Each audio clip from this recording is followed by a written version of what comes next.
Welcome to Life Esteem.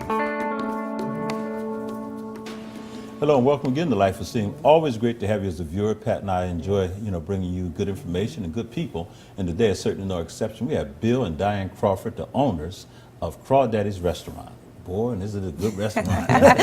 Man, welcome to the show. Well, thank you. Thank you so much for having us. Oh, thanks for being here. How long has Crawdaddy's been open now? We've been open for about 8 months now. Okay. And you're located? 306 Raleigh Street in Harrisburg, PA. Okay. Are you tired of seeing us come in yet? Or should we No, we love to see you. No, what? we look forward to seeing you. We love seeing you come in. You have a great restaurant now. Yes, you do. Yeah. What is it styled after? I always think of New Orleans when I think of your restaurant. I call it a fusion of New Orleans and soul. New Orleans Fusion and and soul. soul. I like that. Yeah. Didn't start out that way, but Okay. ended up being a New Orleans thing because of the name. So, That's another thing. Where did the name come from, Crawdaddy's? actually, my daughters Ah. named it because I'm a daddy, I'm Crawford. So I put the two together. They put that together. And came Yeah. up with Crawdaddy's, which Crawdaddy's. got me in all this trouble. Well, it's interesting you say that, Bill, because I know you retired, okay, and then started your own catering business initially, right? Yes, something special catering. Something Did special that- catering. Yeah, I did that for about 3 years. But About 3 years. got a little tiresome hauling the kitchen to the event. I so can imagine. I Yeah. came up with this idea. You like this better? But you had another restaurant, I thought. I thought you guys were up on the hill, like up off of State Street. We had Crawdaddy's on 19th and North. It was just Yes. a takeout type of thing. We did that for about 4 months. Oh, okay. Kind of didn't like the fact that you didn't have anywhere to sit Sit. down Yeah. and really eat a good meal. It was all takeout. Okay. Yeah. But now you have that wonderful sit-down restaurant, both upstairs and downstairs, from what I understand. I haven't been upstairs yet. I have to go upstairs sometime. It's more sportier Is upstairs. it? Well, okay, that's- I'm Nice gonna say- atmosphere. Go check that up out. and down. I need to also say and mention that, Diane, you're probably best known as being connected with Hershey Foods, I think it is. The or Hershey Company. Hershey Hershey Company. Company. Yeah, and you've helped to support a lot of major events and organizations in this community. So we want to thank you for all that you've done. You're welcome. On behalf of Hershey and everything. So good stuff. Okay. Yeah. So. Well, let me ask you, when you think about the restaurant, and it has to be a whole love initiative and effort because of everything you put into it. You had both of you, Diane, you were car all day, and then you come in and help out, okay? You had one of your daughters, or both of your daughters?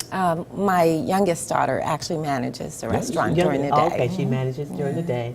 Do you do any of the cooking, Bill, at all? I Oh, do my. most of the cooking. Do most you? of the prep I'll do in the morning. All right. Usually in there at 7 and get everything ready to go by 11 or 4, whatever time we open up. But most of the cooking I'll do are, we have all the recipes that if I can't, then all my chefs know how to prepare what I do. Oh, okay. I know you just instituted a Sunday brunch as well. And I Yes. understand that's going very well. Very good, Yeah, yes. yeah. And also it's the happening place. I noticed that LaShawn McCoy of the Eagles was in there the other day. We were having brunch with, you, and all of a sudden in walks LaShawn and his guys, and it was just real cool to see that. I really loved that little boy that walked up and said, "Mr. LaShawn." Yeah, can I get your autograph? We actually started a wall on the second floor because it's more casual dining, plasmas for sports, to watch football games. And we've been getting quite a few NFL players coming in, signing our wall. Nice. Good stuff. Good stuff. What are your hours? What time do you all have open? So Monday and Tuesday we open for dinner only, 5 o'clock to 9, and then Wednesday through Friday, 11 a.m. to 9 p.m. Okay. And then Saturday, 5 to 9 for dinner, and Sunday, 11 to 5 for brunch. Okay, fantastic.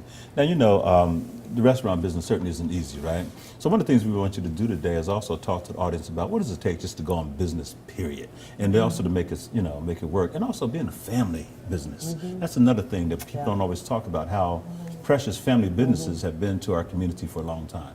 So let's start off about how, what it takes to make it happen, and then also what does it take to make a family-run business, continue to stick. Well, I'll start real quick with a little story. So when Bill retired, he came to me and he said, I've always wanted to own a restaurant, a sit-down restaurant. And I found a nice spot. And I was like, I knew you were going to find something to do, but wasn't quite sure it was going to be that.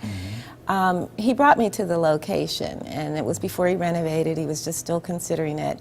And I walked in and looked around, and there was just this vibe, this feeling. I actually had a vision of people just smiling and eating and enjoying themselves. And I said, you know, I'll support you. I'll work with you on this. Let's do it. And so when he decided to open, he, you know, had to renovate the place to give it the environment and the feel that he wanted to have in there. And a couple months after we opened, I serve as the cashier and hostess. A couple months after we opened, it was on a Saturday, and I remember I was standing at the register, and I was kind of looking around. The house was full, the dining room was full, and that vision reappeared. People were really eating and laughing and enjoying sharing food. And I thought, this is what it's about. This is what it's about. And you know? Harrisburg we needed it so bad, didn't we? I mean, that specific type of restaurant. Right. Well, I think that Harrisburg offers a great selection of different cuisines, but we really did not have a Southern comfort, soul food, if you will, food for your soul restaurant. And we have a few little takeout places, but not a real nice dining experience. And that's where Bill, I think, really thought, you know, he wanted to bring that. He wanted to share that with Harrisburg. It's good stuff.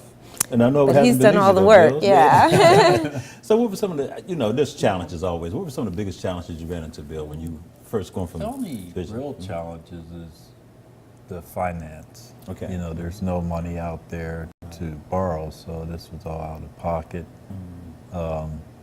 And sort of a pay-as-you-go type of thing. The financing, I think, was the biggest challenge. And then second was getting the right staff. I think I have an excellent staff. The people that we have with us now have been with us from day one. And I really appreciate, you know, their commitment to me and the business. They treat it like it's theirs. I have some family members that I like to pull into the business, you know, once we start growing, and add them into the business also. But right now we're just touch and go and trying to get everything going properly, and I think we're just about at that point. Good stuff. Well, one of the things I heard you talking about getting the right staff and being able to make sure that they are really customer oriented and all. I think you had something to do with that.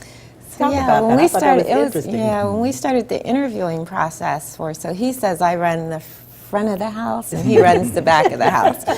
So anyway, but when we started the interviewing, one of the things that I did was every person that I interviewed for servers, he took care of chefs, is that I really stressed to them that we felt confident about the food, and we were going to really, I mean, we were very, very explicit about freshness, homemade, locally grown and purchased products in our menu. But what I really expressed to the people I interviewed were that we were looking for servers that would bring that Southern hospitality that, you know, you can go anywhere and have a meal, a dining experience. The food could be great, but if the customer service isn't that, it just changes your whole experience. And I was just adamant about, I wanted people, just like when they come into our home, I wanted it to feel like that. And so that was a key thing that I looked for in the servers. And I'll tell you, we hired people who actually never worked in a restaurant before. And in this industry, I think one of the things Bill and I talk about all the time that we're very proud of is that we have the same staff that we opened our doors with. They grew with us, went through all of the learning curves, and they're still with us. And so they've become like an extended family for us.